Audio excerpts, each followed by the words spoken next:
Selamat pagi semuanya. Pagi hari ini morning briefing kita membahas tema tentang menanti datangnya risk off.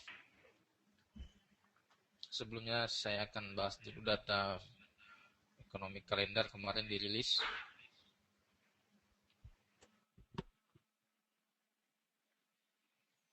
Dari Australia di jam 9.30 waktu Indonesia bagian Barat, Glenn Stephen pidato tidak banyak mengomentari masalah kondisi perekonomian di Australia. Bahkan sedikit pidatonya tidak mengarahkan kepada sesuatu hal dan disimpulkan agak sedikit mengambang.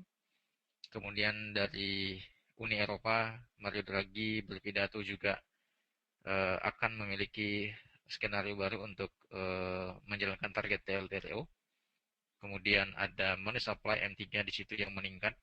Private loan juga mengalami keningkatan 1% dari minus 1,6 ke minus 1,5%.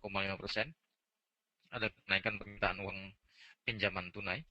Kemudian dari Inggris, CBA Realized Sales ini mengalami stagnasi di dari level 37 ke 31 masih di angka 30-an.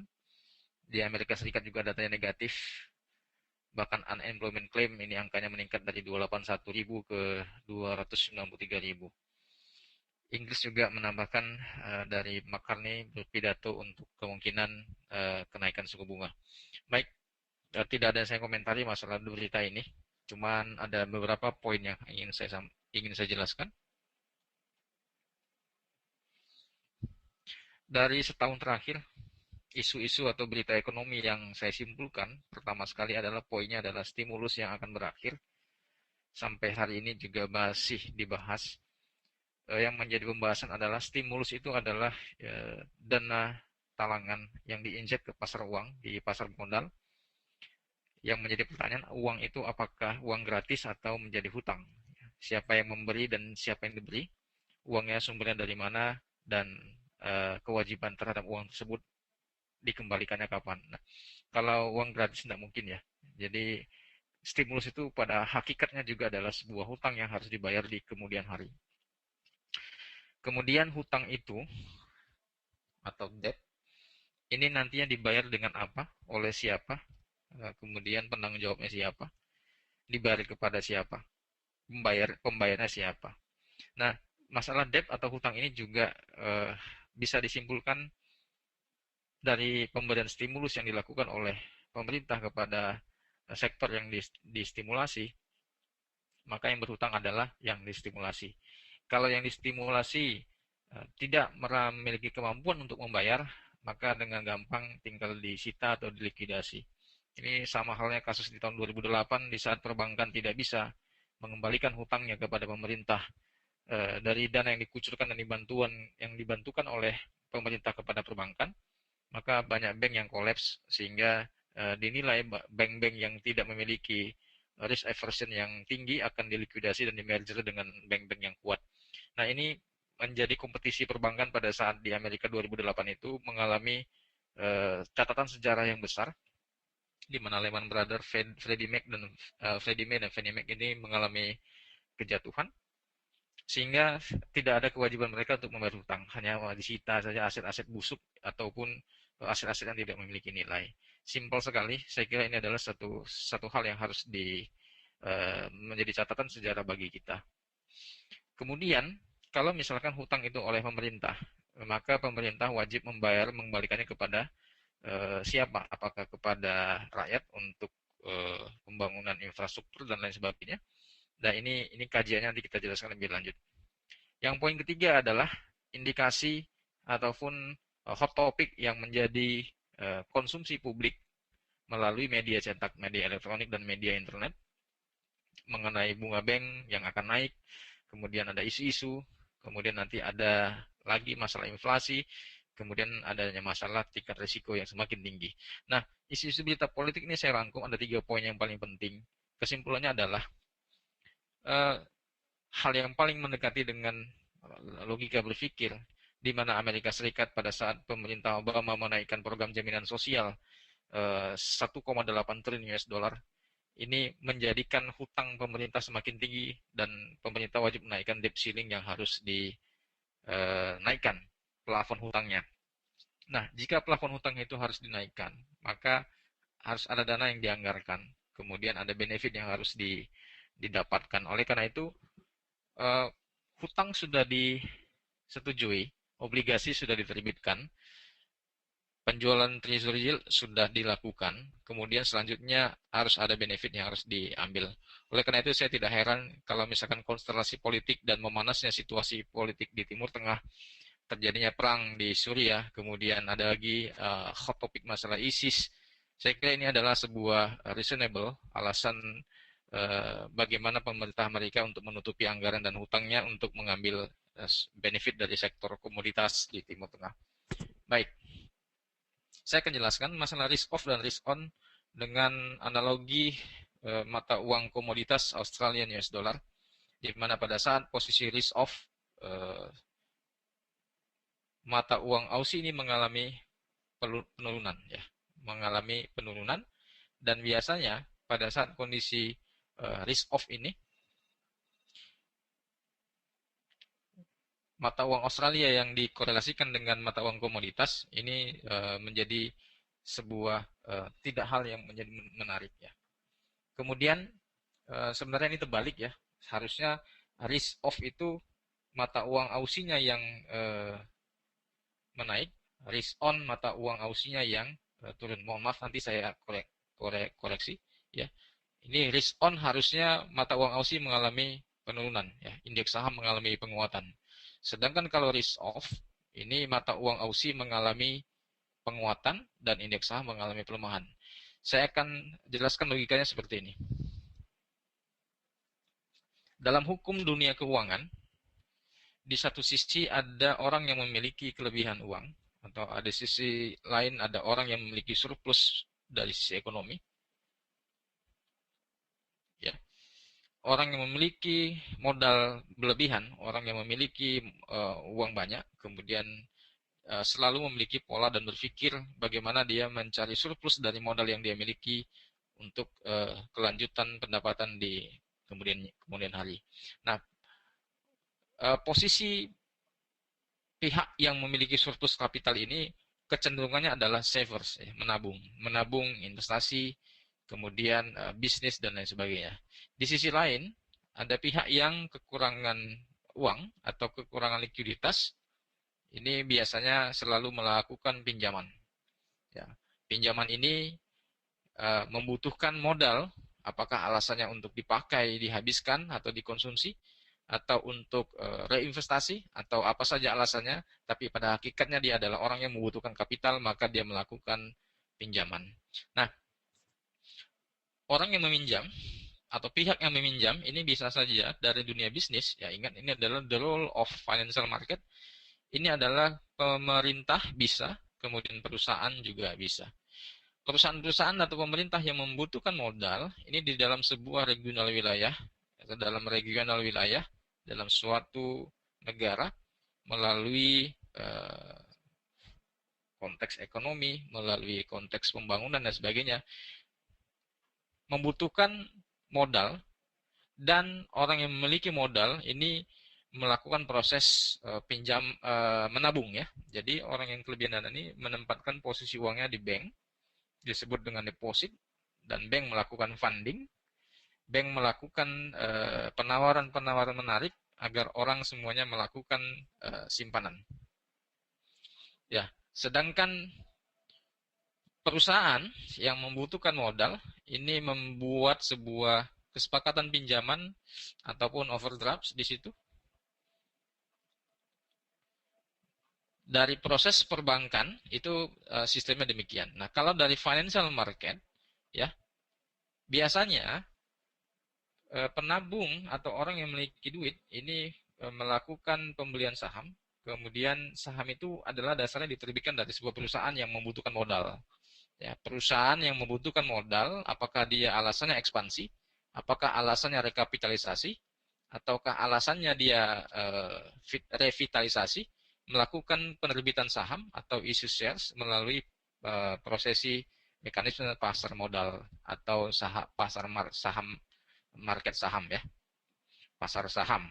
Nah, orang yang membeli saham pada hakikatnya adalah menyetorkan uangnya kepada sistem financial market dan uang itu digunakan oleh perusahaan. Nah, tapi ini dalam konteks tanda kutip pada saat IPO ya, penawaran perdana, uang si penabung akan langsung ke perusahaan.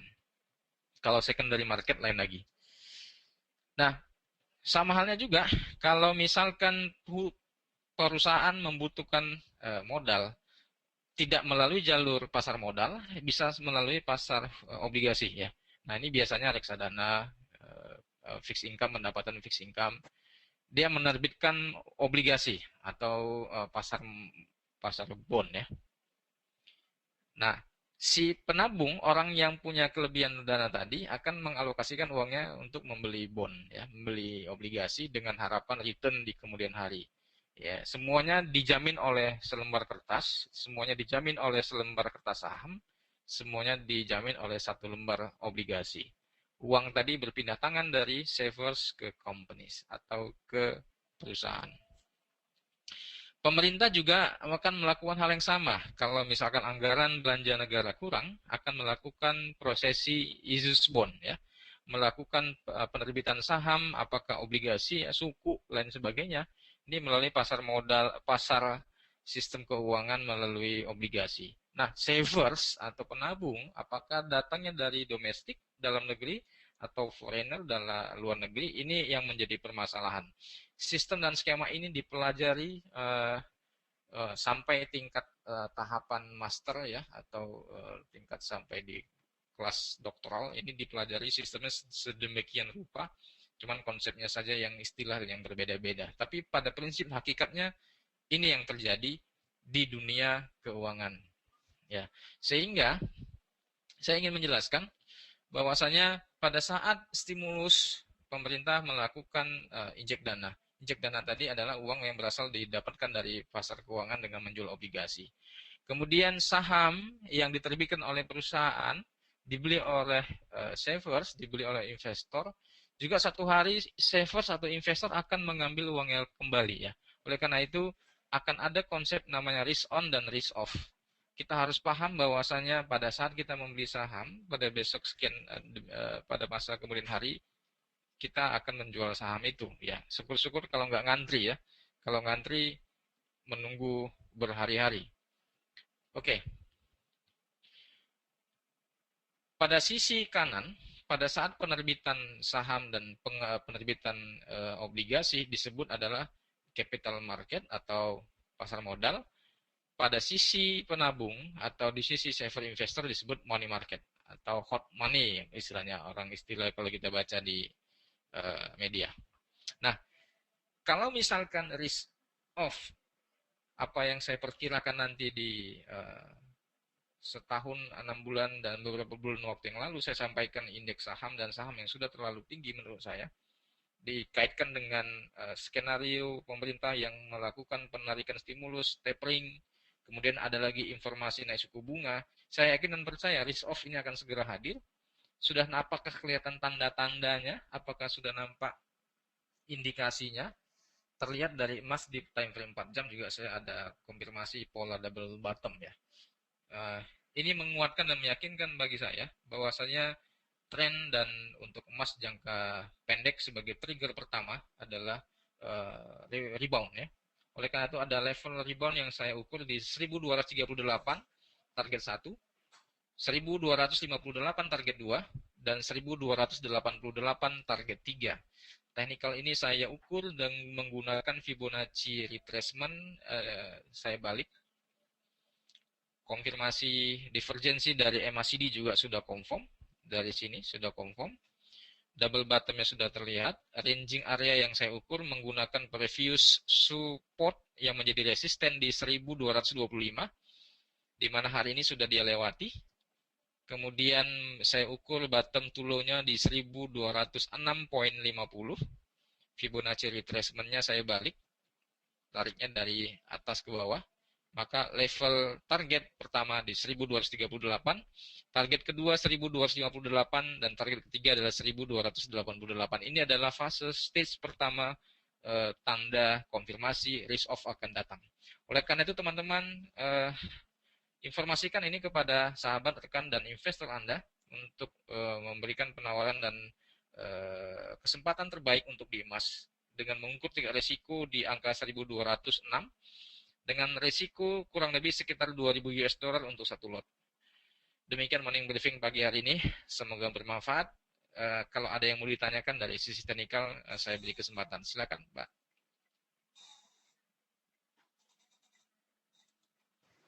Oke, Pak Fauji, saya gantikan dulu Pak Abi karena beliau kurang enak badan. Kalau dilihat dari pergerakan untuk market, khususnya di gold, mengenai data nanti malam mengenai dari GDP untuk US, di mana forecastnya kemungkinan besar positif untuk US-nya. Bagaimana dengan pengaruh dengan emas? Apakah akan ada koreksi terlebih dahulu atau seperti apa? Silakan Pak. Ya, gross domestic product ini kan ada yang dia nasional, ada yang per kapita, atau nasional, ada yang individu, ya. Kita kalau lihat data nanti malam adalah gross domestic product yang ukurannya nasional. Ini adalah satu flash data yang dilihat sebagai tolak ukur kesehatan ekonomi sebuah negara. Kalau ekonominya bagus, biasanya ya hukumnya adalah investasi asing akan masuk, begitu ya. Nah, investasi asing masuk berarti si saver, orang yang punya surplus uang, akan mengalokasikan uangnya tadi kepada negara yang sehat untuk diinvestasi. Nah, ini kan sebuah politik negara untuk menarik investor datang ke negara kita. Kita tinggal kasih informasi baik-baik saja. Kita kasih informasi yang bagus-bagus saja, apakah melalui data GDP yang kita manipulasi, atau data inflasi yang kita turunkan segala macam, atau angka pengangguran yang kita laporkan sedemikian. Sah-sah saja menurut saya, karena yang merilis juga pemerintah. Nah, apakah itu dilegalkan secara hukum? Saya uh, tidak tidak singgung masalah sana itu. Cuman apa yang kita pelajari, GDP jika datanya bagus memang akan mendongkrak US dollar. Tapi saya yakin dan percaya eh, masyarakat akan menilai bahwasanya GDP dari versi yang dilaporkan oleh pemerintah dengan versi analisis yang independen ini akan memberikan komparasi yang mempengaruhi opini publik dan opini traders dalam memutuskan portofolio bisnis mana yang akan diambil. Oleh karena itu Pak Isan, saya yakin dan percaya dengan tingkat situasi budget negara Amerika yang semakin meningkat. Kemarin saya ada sampaikan di tanggal 16 kalau tidak salah. Kemudian Amerika Serikat disponsori oleh Timur Tengah untuk menggempur Syria melalui skenario ISIS. Saya yakin dan percaya ada keterlibatan Arab Saudi di situ untuk menjaga wilayah dan teritori keamanannya. Saya yakin Amerika juga mendapatkan sebuah apa ya, darah segar untuk ekonomi dan kesehatannya dengan kompensasi dari perang yang dia dia lakukan dengan ISIS, ya. Judulnya demikian. Oleh karena itu GDP pun bagus. Saya rasa uh, input cash inflow untuk Amerikanya sendiri, untuk kas negaranya, saya rasa neracanya sudah akan tercover dengan menangnya pihak sekutu terhadap ISIS, ya. Sehingga data GDP pun nanti malam datanya bagus, saya rasa publik juga akan bisa menilai saatnya kita untuk mengalokasikan uh, portofolio di safe haven. Saya cuma bisa kasih komentar kalau GDP-nya bagus, memang yang kita pelajari ekonomi Amerika akan bagus, tapi realita market di pasaran akan terlihat sentimennya apakah positif untuk emas atau negatif untuk emas. Demikian Pak Isan. Oke, masih nunggu ya, nunggu nanti data real time-nya pas waktu jam 19.30 ya. Oke, Pak Fauji bisa sedikit dibahas mengenai indeks saham aja Pak untuk melengkapi.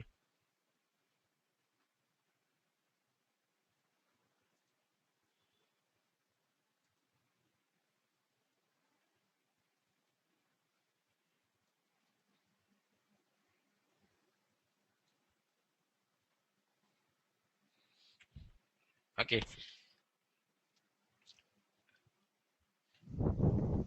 pada saat awal Januari, saya memperkirakan di awal 2014 posisi untuk bearish itu akan kelihatan.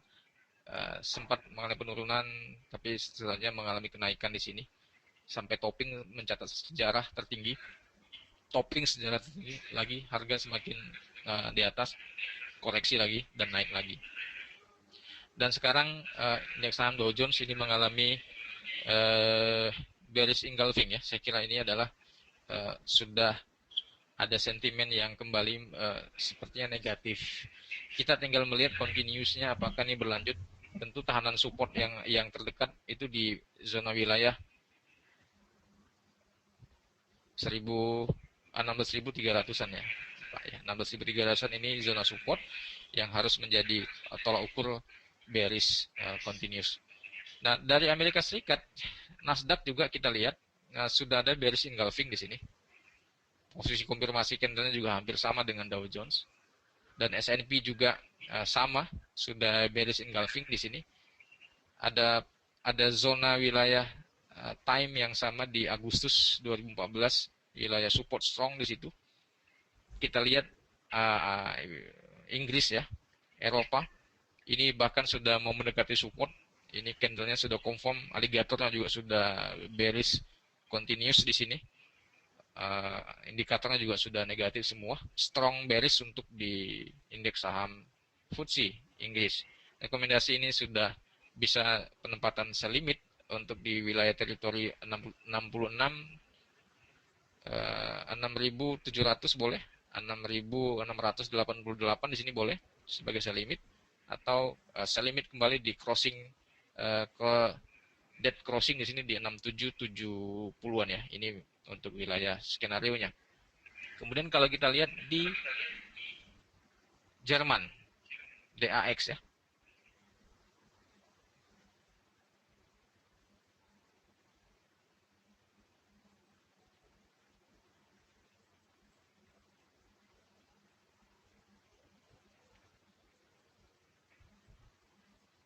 Nah, DAX-nya malah ini penurunan yang sampai ke level support di sini ya. Level support ada rejection, Fibonacci-nya juga kontras sekali sampai di wilayah 70-an% di sini. Tapi tidak melewati resisten. Divergennya juga sudah terlihat ya.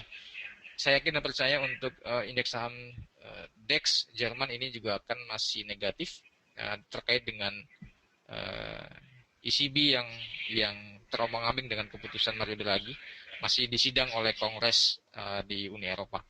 Kemudian kalau kita lihat Hang Seng.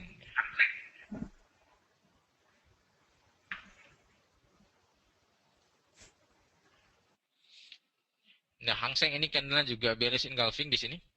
Konfirmasi di bawah wilayah alligator yang cukup memberikan strong sell market. Ada kondisi ranging area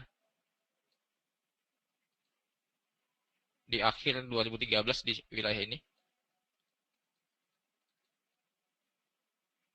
Skenario untuk bearish continuous, saya yakin ini Pak Isan harus lewat dulu di area 22.600 ya, di bawah ini. Ini konfirmasi wilayahnya akan negatif continuous, terus mengalami penurunan ke bawah. Oleh karena itu, dari analisa teknikal hari Selasa lalu, 23.500 ini adalah masih di wilayah B, saya rasa ya. Saya membuat wilayah A, B, dan C. Ya. A, B, dan C di sini masih di wilayah konsolidasi. Kurang lebih kalau kita tarik garis wilayah Fibonacci-nya di 38,2 dengan di 61,8, ini tepat di wilayah sideways di area ini. Continuous downtrend-nya tentu harus di bawah level 61,8, tentu di wilayah support kurang lebih 22.700, konfirmasi positif di bawah 22.500 untuk di Hang Seng ini. Kemudian di Nikkei. Ya, Nikkei adalah wilayah topping di 16.300 sebagai area sell limit kita. Ini sudah down ya, sudah touch down. Kita tinggal lagi berharap market memberikan jawaban negatif terhadap indeks saham. Tentu faktor resiko yang harus diukur jangan lewat wilayah batasan 16.400 ini sebagai batasan stop loss. 16.400 sebagai batasan stop loss Nikkei. Skenario dari kita adalah masih konfirmasi untuk bearish. Ini ada wilayah topping yang menjadi target sell kita kemarin, ini sempurna. Sell limitnya sudah sempurna di wilayah ini. Demikian Pak Isan, dari indeks sahamnya sudah saya bahas, barangkali bisa disimpulkan. Oke, terima kasih Pak Haji atas ulasannya, baik dari sisi fundamental tadi membahas mengenai uh, finansial ya untuk dari perbankan dan ke government juga. Kalau dilihat mungkin untuk rekan-rekan salah satu dampak yang akan keluar juga nanti malam jam 19.30 data dari GDP yang harus kita perhatikan. Kalau dilihat dari pergerakan market kemarin, dari emas sendiri mengalami kenaikan, di mana juga dipengaruhi oleh data-data sebelumnya, di mana data mengenai unemployment claims juga mengalami kenaikan dari data US.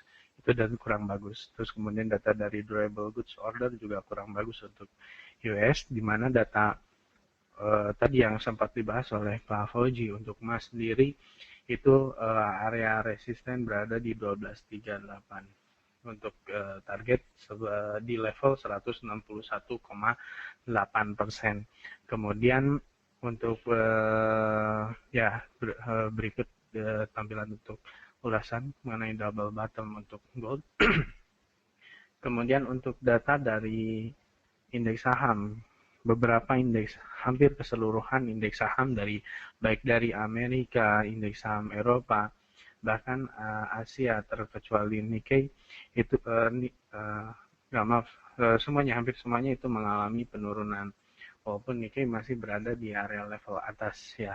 Untuk area resisten untuk Nikkei sendiri di level 16.400. Kemudian untuk Hang Seng untuk support berada di area level 23.500 dan untuk support berikutnya lagi 22.600. Oke, untuk rekan-rekan, saya rasa untuk morning briefing kali ini cukup dan bisa menjadi acuan juga untuk rekan-rekan, baik itu untuk menginformasikan berita-berita yang tadi sempat diulas oleh Pak Fauji, baik ke customer ataupun rekan-rekan sekalian. Terima kasih, saya akhiri untuk morning briefing pagi ini. Selamat pagi dan selamat beraktivitas.